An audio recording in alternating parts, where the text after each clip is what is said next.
Hello दोस्तों, आज हम लोग क्लास 10 का chapter 3 linear equations in two variables का इंट्रोडक्शन पढ़ने जा रहे हैं। तो क्या होते हैं linear equations in two variables?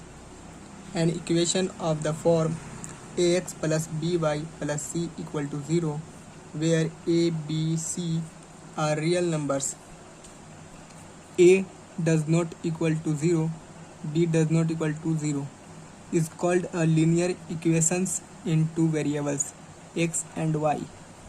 तो समझते हैं टर्म को। a b c जो इस फॉर्म के इक्वेशंस होंगे, a b c real number होगा और साथ ही a does not equal to 0, b does not equal to 0 होगा, क्योंकि अगर ये a का वैल्यू 0 और b का वैल्यू 0 हो जाएगा तो x और y भी 0 हो जाएगा, इसलिए ये 0 नहीं होंगे। और लीनियर का मतलब ये हुआ कि जो वेरिएबल्स हैं उसके पावर 1 रहेंगे हमेशा। यहाँ पे पावर 1, यहाँ भी पावर 1 रहेगा। उसे हम लोग linear equations in two variables कहेंगे, क्योंकि वेरिएबल्स यहाँ पे x और y दो वेरिएबल्स हैं, x है और y है। Example 3x minus 4y plus 2 equal to 0। यहाँ पे x का पावर 1, y का पावर 1, दो वेरिएबल हैं x एंड y, इसीलिए हम लोग इसको linear equations in two variables कहेंगे। इसी तरह √3x plus √4y equal to 8। आगे बढ़ते हैं। एक टर्म होता है सॉल्यूशंस। जिस तरह से हम लोग ने चैप्टर 2 में एक टर्म सीखा था जीरोज़ ऑफ द इक्वेशंस, यहाँ पे जीरोज़ को हम लोग सॉल्यूशन कहेंगे। इसका मीनिंग थोड़ा सा बदल जाएगा, जैसे कि एग्जांपल से समझते हैं।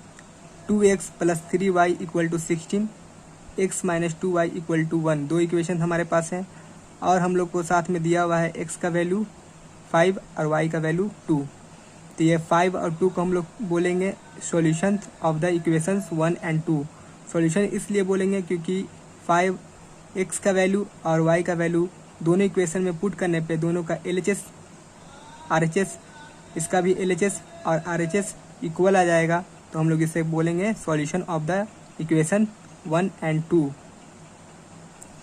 तो आइए वैल्यू पुट करके देखते हैं। इक्वेशन फर्स्ट में x का वैल्यू और y का वैल्यू, तो इक्वेशन फर्स्ट में पुट करेंगे 2 into 5 plus 3 into 2, 10 plus 6 equal to 16, 16 equal में है। ऐड करेंगे 10 plus 6 16, LHS equal to RHS आ गया। उसी तरह इक्वेशन 2 में भी अगर x का वैल्यू 5 और y का वैल्यू 2 पुट करने पर LHS और RHS इक्वल आ जाते हैं, तो हम लोग कहेंगे कि x और y का value solution of the equation है। पुट करेंगे इस इक्वेशन में 5 minus 2 into 2 equal to 1, 5 minus 2 into 2 equal to 1, 5 minus 4 1 equal to 1। LHS RHS यहाँ भी इक्वल आ गया, तो हम लोग इस दोनों का वैल्यू को हम लोग कह सकते हैं सॉल्यूशन ऑफ इक्वेशन 1 एंड 2। ये हमारा इक्वेशन 1 है और ये 2। तो सॉल्यूशन वर्ड समझ गए हैं। इसमें हम लोग इस चैप्टर में हम लोग सॉल्यूशन वर्ड का यूज़ करेंगे। उस चैप्टर में हम लोग एक्स का वैल्यू को क्या बोलते थे, जीरोज बोलते थे, लेकिन यहाँ पे हम लोग सॉल्यूशन बोलेंगे और सॉल्यूशन का मीनिंग यहाँ पे अलग रहेगा। यहाँ पे एक्स और वाई का वैल्यू जब पुट करने पे LHS और RHS इक्वल आ जाएंगे, तब हम लोग उसे सॉल्यूशन ऑफ द इक्वेशन बोलेंगे। Types of linear equations. दो तरह के लीनियर इक्वेशंस होते हैं। Consistent system of linear equation, ये पहला हुआ। जैसे कि हमारे पास दो इक्वेशन दिया हुआ है, a1x plus b1y plus c1 equal to 0। एक और इक्वेशन मान लेते हैं a2x plus b2y plus c2 equal to 0।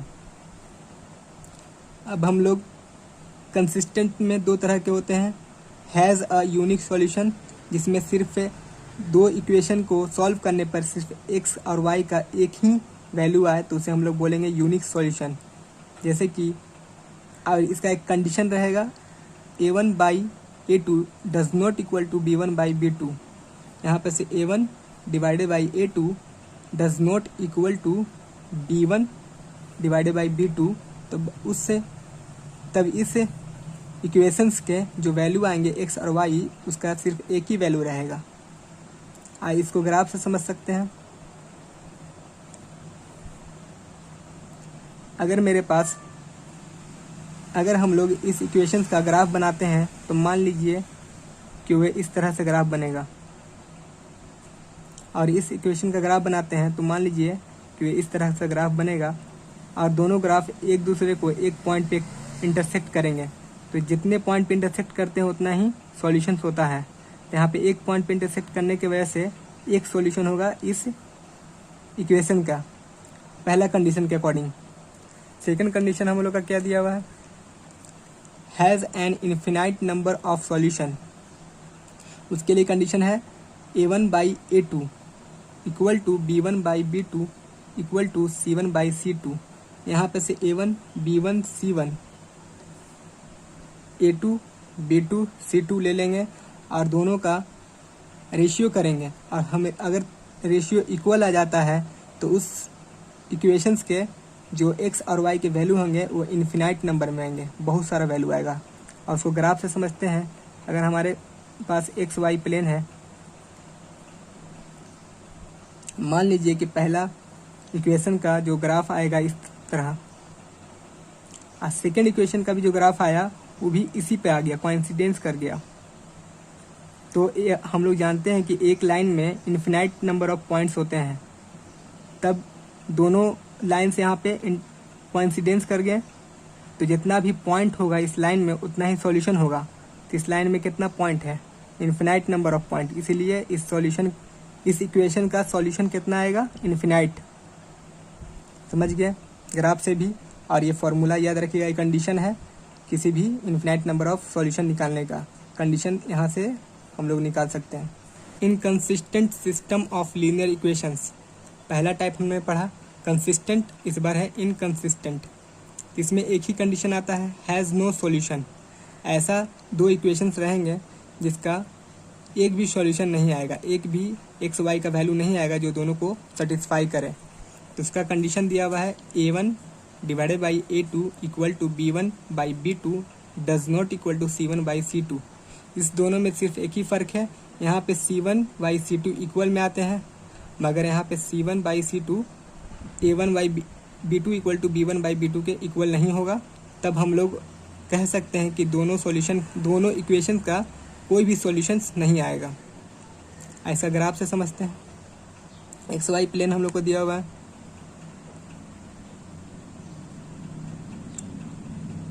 मान लीजिए फर्स्ट इक्वेशन फर्स्ट का ग्राफ इस तरह है, इक्वेशन सेकंड का ग्राफ इस तरह गया। तो दोनों कभी भी इंटरसेक्ट भी नहीं करेंगे, इंटरसेक्ट नहीं करेंगे तो कोई भी सॉल्यूशन नहीं आएगा, और ना ही कोइंसिडेंस करेंगे तो सॉल्यूशन आने का कोई चांस ही नहीं मिल रहा है यहाँ पे। इसलिए पैरेलल हो जाएंगे और यहाँ पे कोई भी सॉल्यूशंस नहीं आएगा। यहाँ पे एक चीज़ याद रखिएगा कि हम लोग जब भी बात करेंगे तो दो इक्वेशन का बात करेंगे, पेयर ऑफ इक्वेशंस। तो इस इंट्रोडक्शन का नोट कर लीजिए।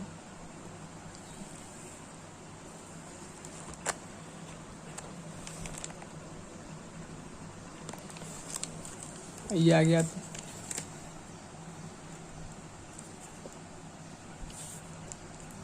Method of solving linear equations in two variables. हमारे पास दो मेथड है सॉल्व करने के लीनियर इक्वेशन को, एक है ग्राफिकल मेथड, दूसरा है अलजेब्रिक मेथड। तो ग्राफिकल मेथड हम लोग ने पढ़ा पीछे, अलजेब्रिक मेथड मैं यहाँ पे बताता हूँ। तीन तरह का अलजेब्रिक मेथड है, substitution method, elimination method, cross multiplication method. तीनों को डिटेल में पढ़ेंगे एग्जाम्पल लेकर।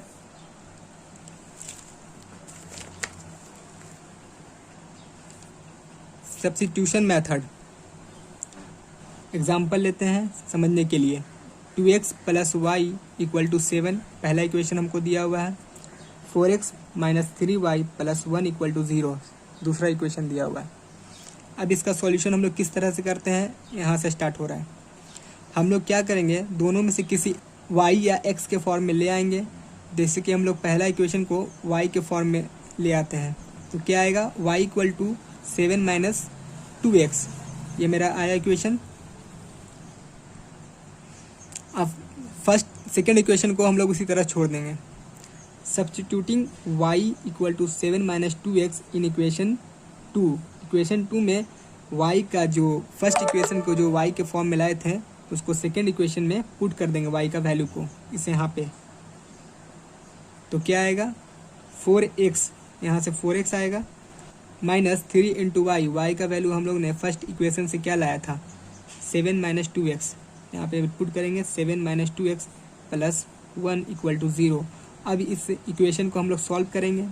4x माइनस मल्टीप्लाई आएगा 21 plus minus minus plus 3 into 2 6x plus 1 equal to 0। यहाँ पे ऐड करेंगे 10x, ऐड करेंगे माइनस 20 इक्वल टू 0।